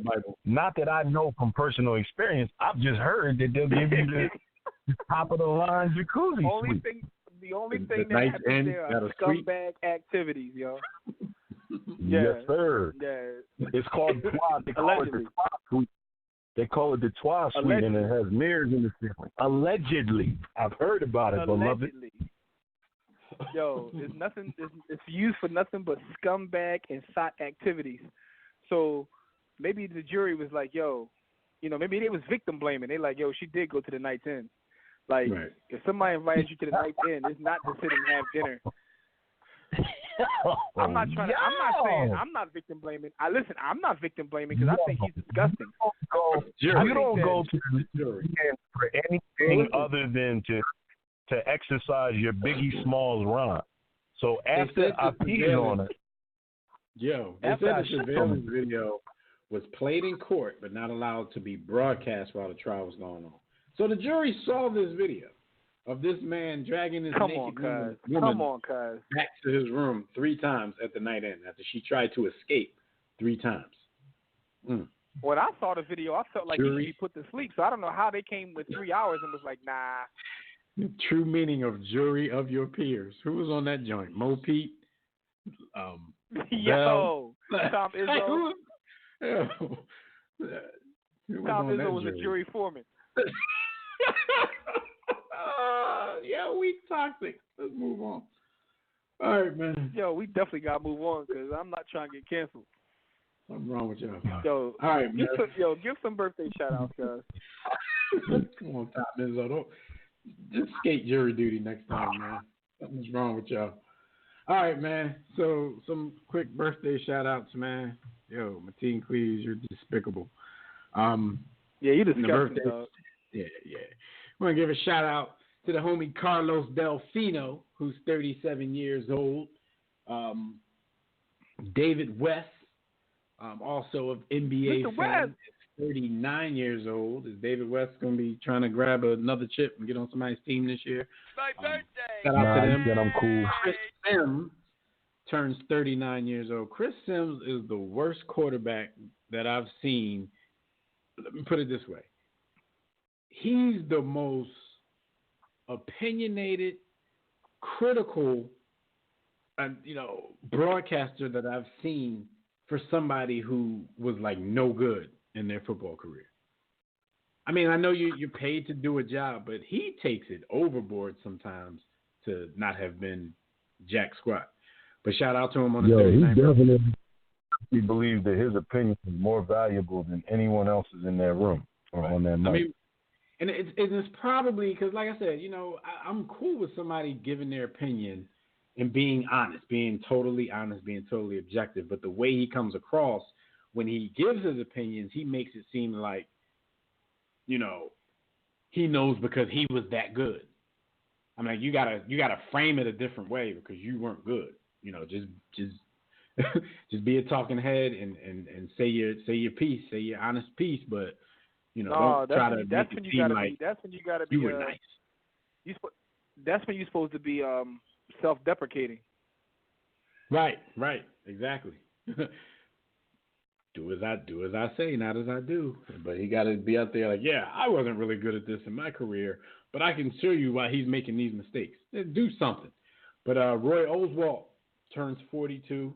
Remember, Roy Oswalt was, you know, when they hyped up the 4 Philly pitchers and put them on the shirts looking like the Death Row album cover. The Phillies were supposed to do it that year, and they didn't. But shout out to Roy Oswalt. He's 42 years old. Devin George of Los Angeles Laker fame is 42 years old. Aaron Rowan, who once ran into a wall nose first as a member of the Philadelphia Phillies. He'll forever be a fan favorite in Philly just for doing that dumb stuff. Came up with a bloody face. Will Perdue of the first Chicago Bulls three-peat turns 54. And Carl Banks, linebacker, New York Giants back in the 80s, 57 years old. So we want to give a war room salute to all of these folks on their birthday. Salute! You guys can check out our website, warroomsports.com, if you want to call in and speak with us about any of today's topics. We're about to talk about this Andrew Luck stuff and a couple more NFL topics. So if you want to call in, rap to us, you can do that, 323-410-0012. Press 1 when prompted. If you're already listening from your phone, just press 1 if you want to talk. Let's get into some Nuffle. Some Nuffle talk. Yes, sir. Niffle. Yo, this is brought to you by Digital Extreme Technologies. Do you or your business need a custom website? You know, even if you spend time at the Night's Inn, you need a website for that business, you can get it here. You can visit Digital Extreme Tech at digitalextremetech.com, or you can call them at 267-205-4203 and get you a custom website. But don't forget to say, yo, I heard this on the War Room, because that's how you get that special discount. You know what I mean? And we have a select discount for those that handle their business at the, you know. At the Night's Inn. Yeah. Word. Yeah, the Night's Inn.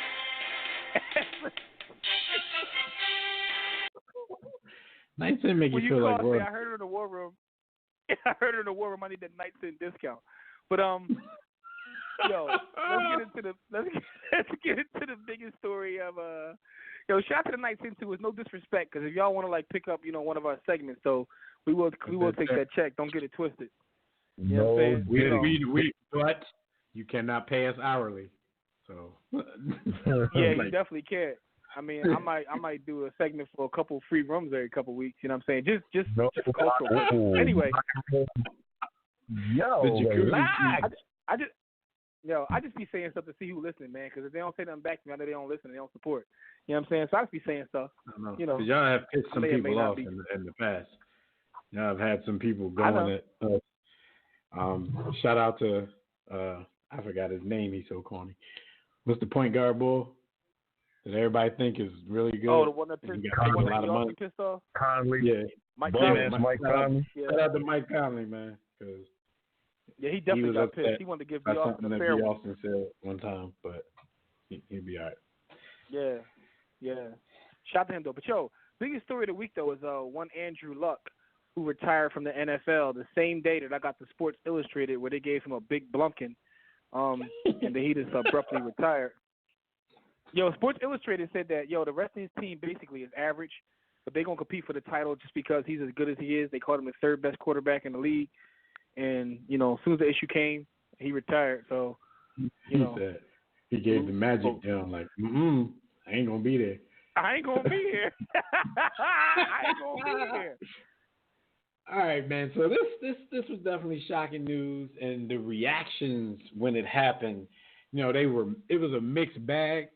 But the way that the fans in Indianapolis found out, it was kind of crazy because he was actually standing on the sideline during their preseason game when the news started to hit social media.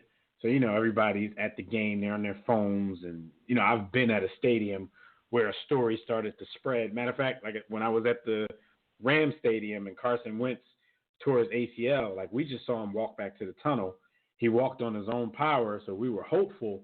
But then those reports start coming out. Everybody has a smartphone, so the message is just spreading throughout the stadium. So I've seen that happen before. It's a crazy thing. So that's what happened in Indy. And as they walked off the field, he walked off the field to boos.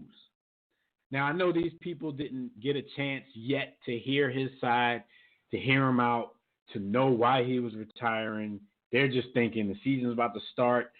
We're considered one of the contenders. We got a franchise quarterback. He's one of the tops in the league.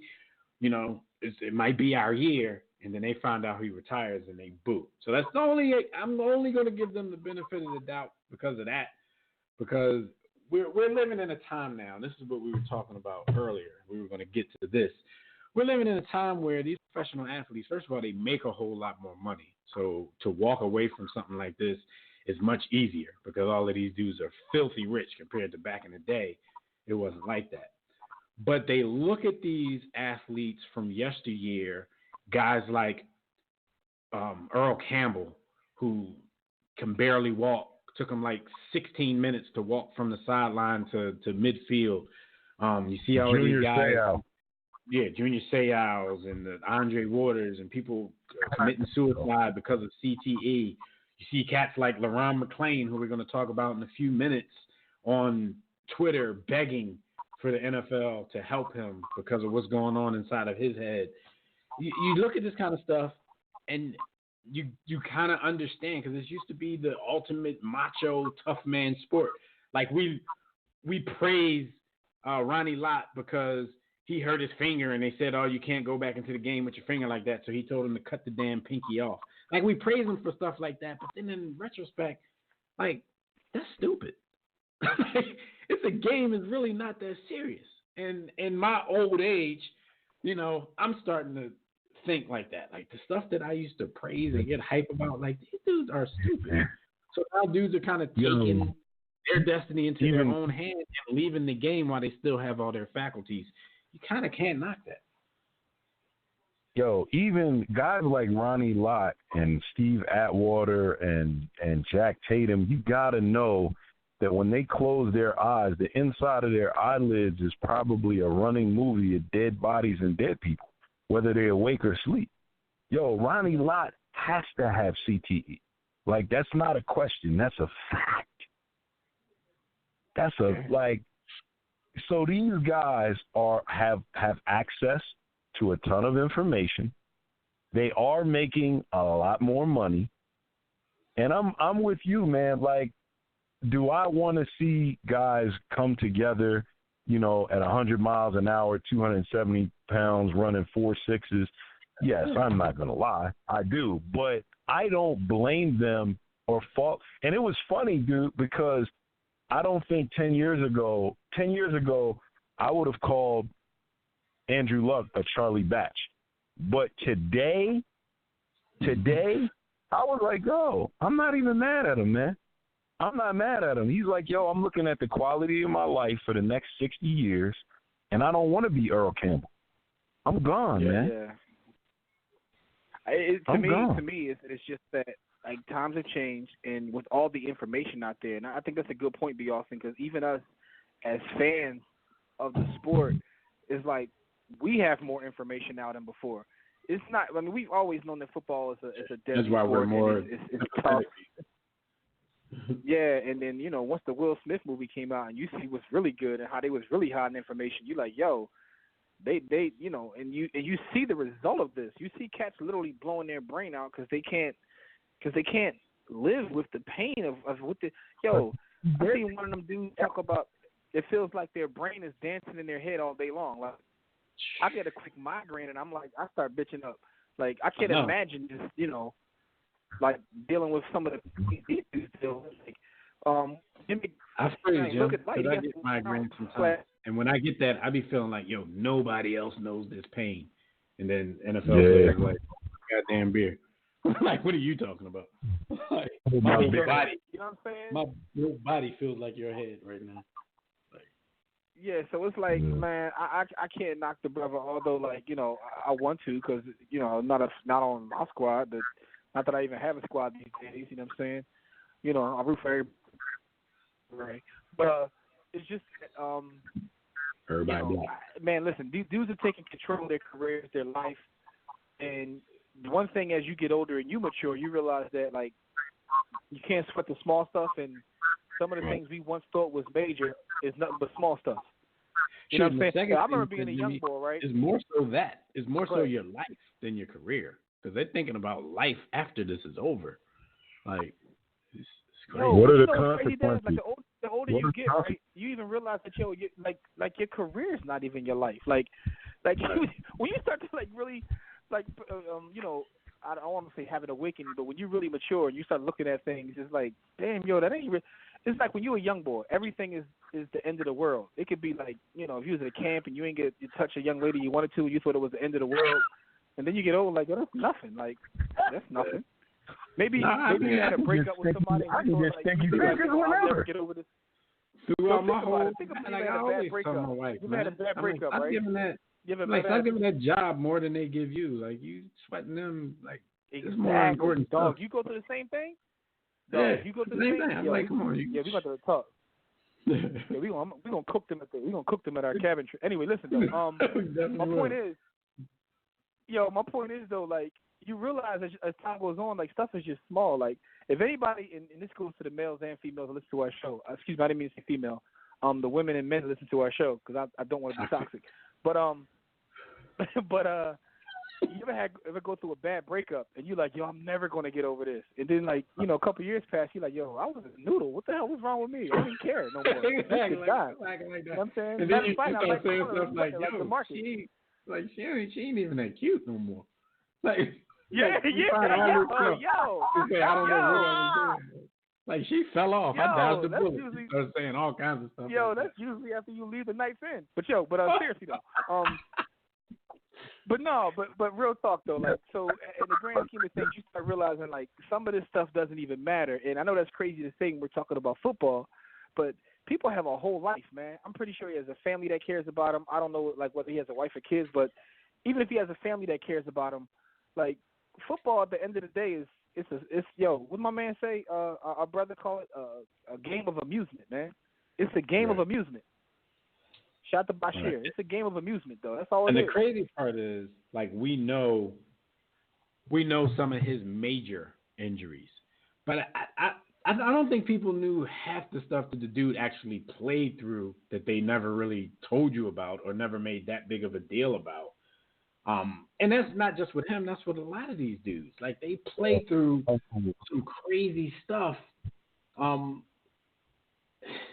You can just listen. Like, if you listen to Uncle Shaq, the stuff that he. Oh, go ahead. Go ahead, me.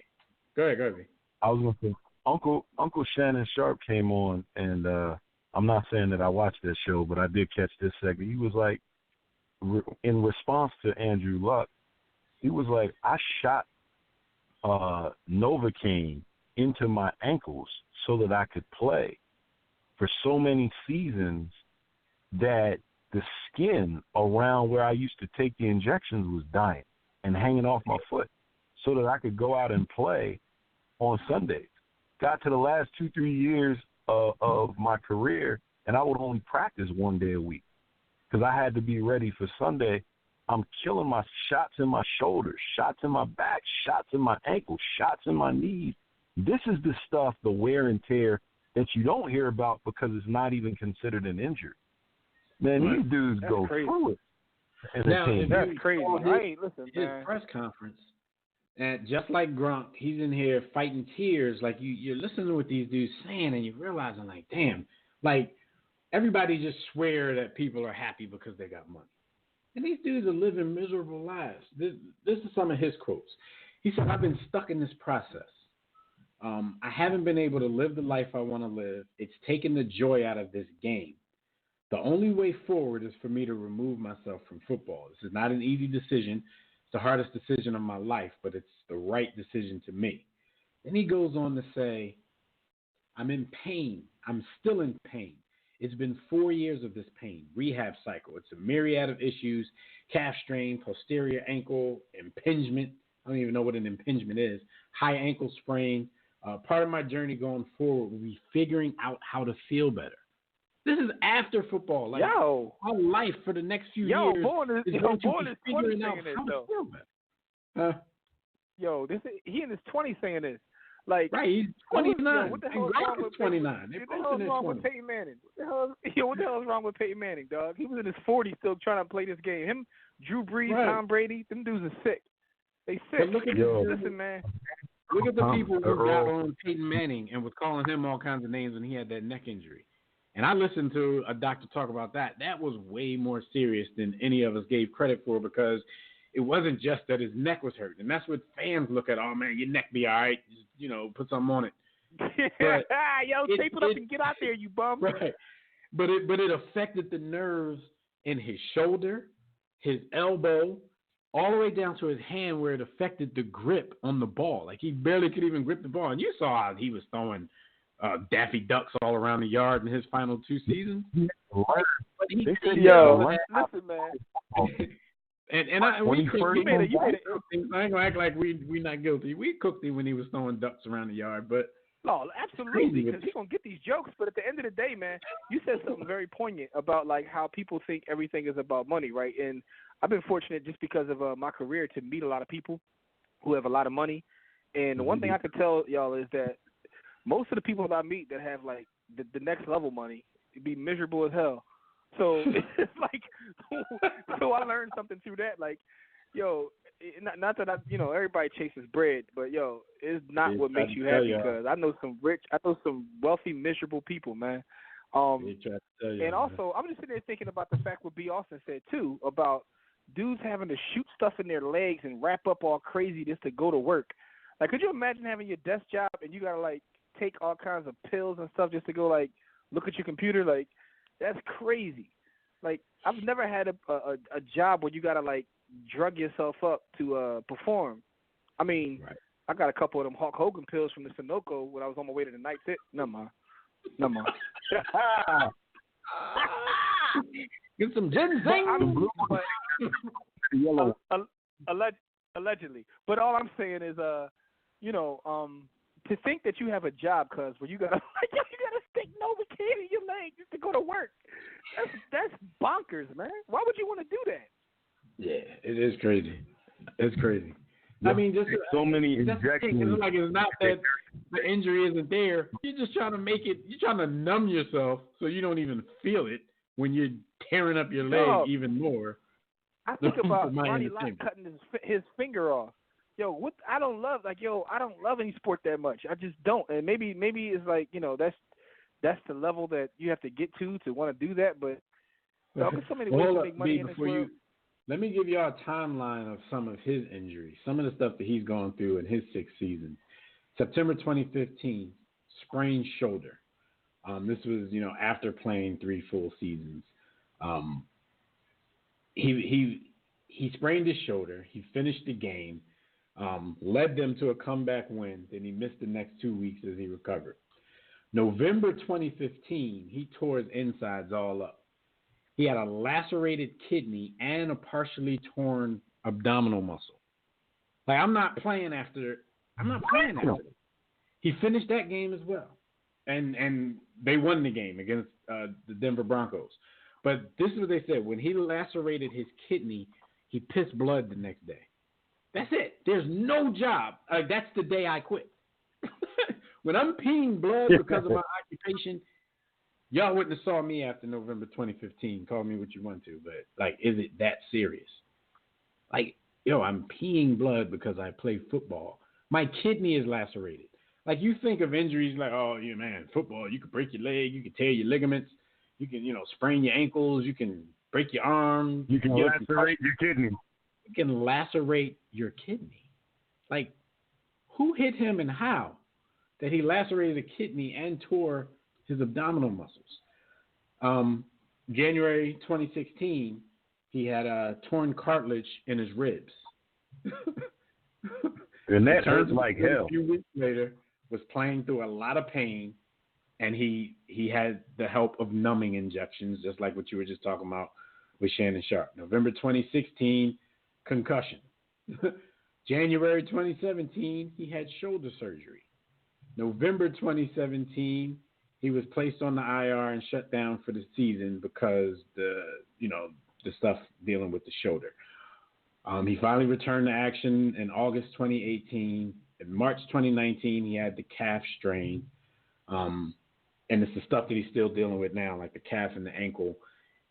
Even in the off season, it's nothing but pain and rehab. I understand him, man. I understand what he's. I'm not trying to go through all of that for nobody. That's just too much, man. All right, let's go to the phone line. We got a couple. You trying to do it for the millions? At that point, you got enough guaranteed millions, man. It's just not worth it, though. I mean, look at it. Earl Campbell ain't make no damn money, in comparison to what they make now. Like, look at his life, like right now. Like, I keep going back to Earl because watching Texas trot him out for that coin toss, whatever it was one of the saddest things, one of my saddest sports memories in the last 5 years. Yo, it's crazy. Earl Campbell is the poster child for me. When I see him, and I'm not even talking about that, what Houston did to roll him out, but I've seen him through the years, like over the last decade and a half, because he hasn't been able to walk or function properly for at least 20 years. Yo, the last 15 years I've seen Earl Campbell, it hurts, man. It hurts to see another human being, because at his age he shouldn't, not that he's young, but he shouldn't be, he's crippled like somebody that's like 95, 100, and immobile. Like, it's not worth that, man. Mix this in this same conversation. LeRon McClain has been on Twitter basically begging the NFL for help. He's talking about what's going on in his head. He wants them to win. He's saying, like, when I die, I want you to basically see what's going on in my head. It's sad to see people go down this path, man. And he's sitting here pleading for help on Twitter and saying that he had to get a lawyer because the NFL is not helping him. So after all of this stuff, they're still out there in some instances, if he's telling the truth, not doing the right thing. So it's crazy to see this, man. Let me see. We got some people on the line. We got the homie Naj calling in from down in GA. What up, Naj? Oh, ain't nothing, man. What's up with y'all? Nothing much, man. Talking about these broken What's athletes. up, bro? They be out here talking about what's going on with their bodies, trying to fight tears. What's your thoughts? For some people, like Doug Gottlieb, think Andrew Luck is a quitter. Troy Aikman winning his neck. What up? Yeah, man, that boy Doug Gottlieb always come with the strongest wrong takes ever. At this point, I start to wonder, like, okay, is this his way of getting engagement? Like, I'm just going to be all the way wrong. That might be right. Or his kink. Something going on, man. But, like, dude, another part of this that's not being talked about is because I don't think this is something that's going to happen a lot, because I think this is an upper middle class and somebody who comes from a little something. I think this is a privilege that they have. So a Gronk, he can look at things and then do that. So Luck, whose father was an AD at multiple universities, they wasn't missing no meals. Like, he didn't grow up lacking anything. He just loved to play football. So I think those people, they're more likely to be able to do this. But I don't think it's everybody. But the thing that's not being talked about enough is identity, and how much of somebody's identity is a sport you dedicate your life to. Coming out of college after playing, dude, I didn't realize till much later as an adult that a lot of my identity was being a basketball player. Like, as far as how I saw myself, how other people saw me, and a lot of these guys, a lot of these guys are going to have that same issue. They go to the family reunion, you sitting at the head of the table, you that dude, oh, that's my nephew, he's the linebacker for such and such. You're meeting everybody, you know what I'm saying? You're looked at as a figure of respect within your family, and that's something that people are not going to want to give up, especially if you come from meager meager means, and then just dealing with that mirror and realizing maybe you didn't develop a personality. Your personality is football player, and that's a rough thing to deal with as a grown man looking at, a career that's about to be over. So this is a heavy one, man. And that raggedy Indiana fan base, these are the same people that acted like the Malice at the Palace was the worst thing they ever saw and paid good U.S. currency to watch them trot out the Washington Generals for 2 years afterwards to kind of cleanse their palate. They didn't want a certain type of Negroes no more for a while. Like, that's what they did. So this is that same fan base. So I expect them to be raggedy. Adam Schefter's kind of skating on this. Like, dude, you don't have to be first on everything. Like, come on, man. You kind of solidified as the number one NFL reporter. Like, there's nothing really going to change. Some leaks, just turn it down. Like, no, I'm not going to do this while this dude's on the sideline. I'm not going to let this go. I'm going to let somebody else be first. But that's great. That's like the need to be first, man. Like, even like Woj. Like some people find out stuff about their own career through Woj, through Shefty. Because as soon as they hear it, they got to go put it out. And you're right. Like, that was the wrong place to do that. It hadn't been announced. You know how, social media is. Everybody has a phone. That's going to spread around the stadium. It's going to be confusion. Yeah, that was kind of a bad look right there. Yeah. I just feel like he did a little much on that. That's some Ed Werder level type stuff. I feel like Schefter was a little better than that. And then, man, like, yeah, there going to be some people who decide, like, the price is too high to play this game. Imagine his son asking to play Jenga in a few years. Can you imagine one of these dudes trying to carefully, like, use their hands in intricate ways to pull out anything? Like, nah, it's not going to happen. And honestly, this is like old school America, man. Like, you take this to, y'all use the perfect analogy, to the workforce. The people who had iron or black lungs, who for generations went in those mines. And then one generation gets the little gas mask and a couple safety precautions, and the older generation calls them soft. We didn't have none of that when I went down there. Well, that wasn't a good thing. That's nothing to brag about. You didn't have workarounds of protection. Right. So, like, this whole idea that progress is soft is some weird stuff we starting to do. And, of course, I blame the baby boomers, the worst generation of Americans ever produced. Please, let everybody know that. So I blame them for some of this thinking. Because it's always nobody's tough enough, nobody's this and that. And meanwhile, these are the people who gain the most from governmental help, regulations, improving their workplace and all that other stuff. And these same people, voted against the tax base, pulled up the social ladder behind them as they went up and started to retire, and paid less in taxes as they aged. So that's why I call them the generation that they are. They are the worst generation. I agree with you. And when they do that in terms of indicting the generations that follow, that's typically them just repeating rhetoric that they heard from their parents and grandparents. But it doesn't really apply. It's intellectually lazy because they don't take the time to be introspective and look at the position that they truly hold in American society. They just roll with what was told to them. Our parents, because we were soft, we're going to go ahead and tell the next generation that they're soft and stupid. So, yeah, that's all that is. They went to UCLA for $1,200 a semester, and they talking ish to millennials who paying $60K. You know, so like what? Like, are you out of your mind?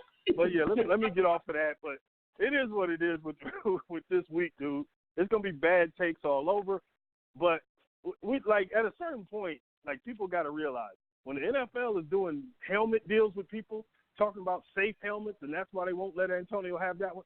There's no such thing as a safe helmet. So stop falling for the okie doke.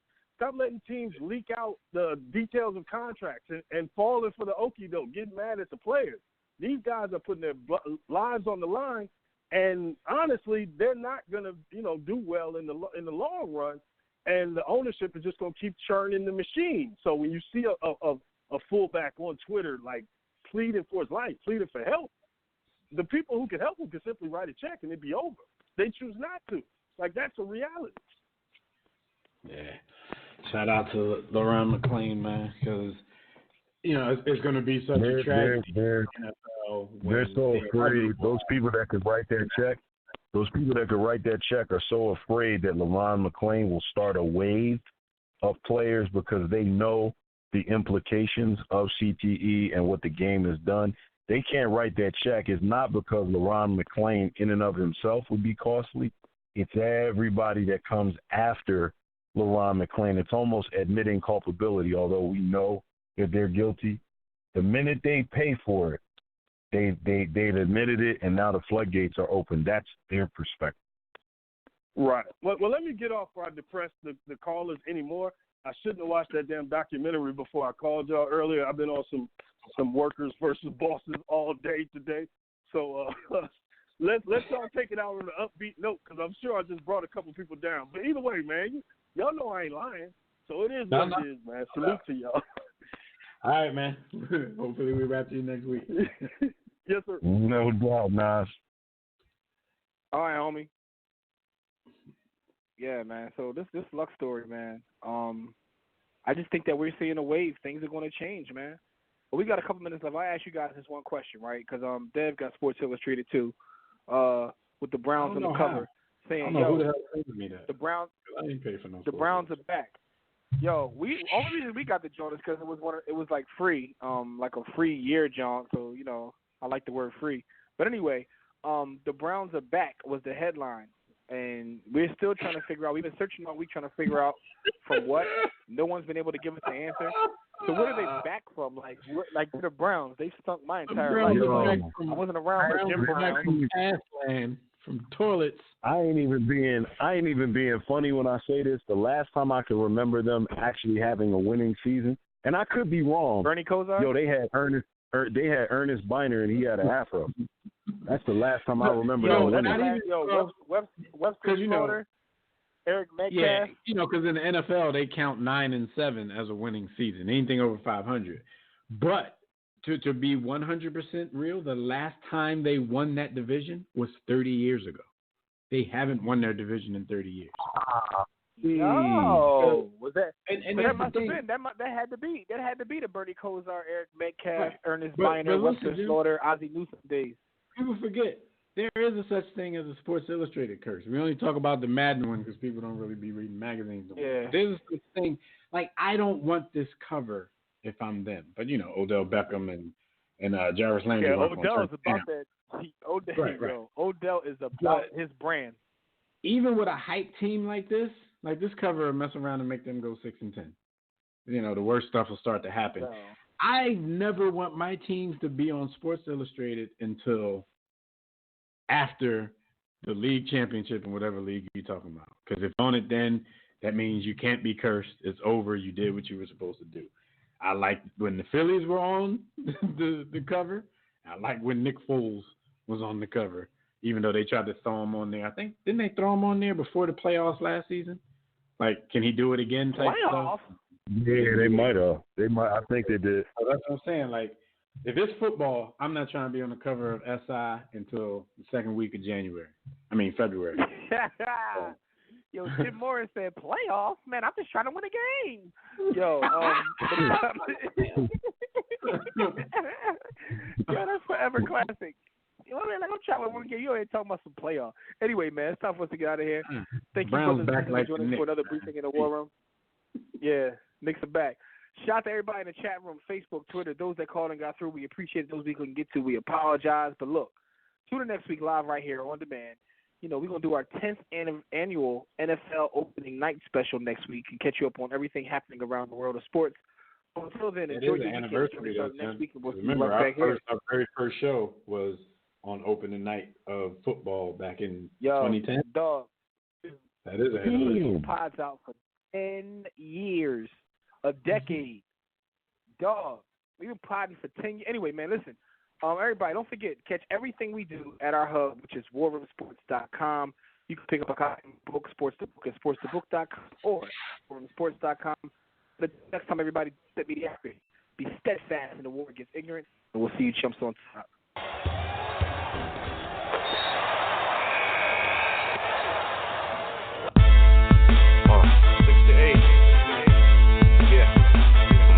War Room Sports.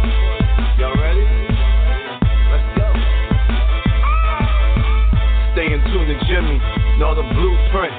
Every Thursday, 6 to 8, they do this. Shout out to Dev, PJ, B. Austin, Bay on replay. WarRoomSports.com. Get that mobile app.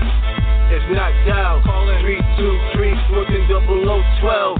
They be going and you sensitive, then oh well.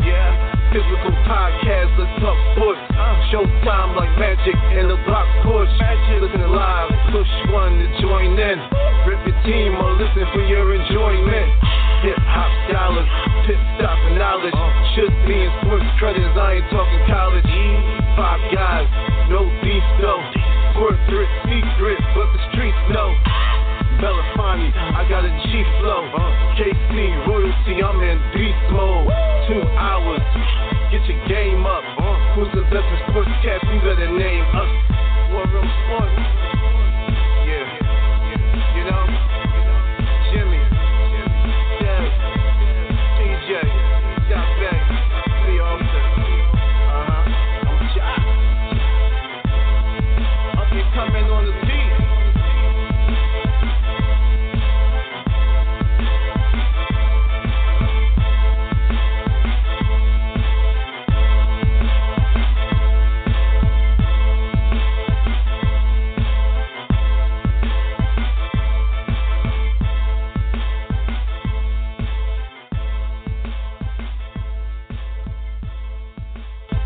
War Room Sports, www.warroomsports.com.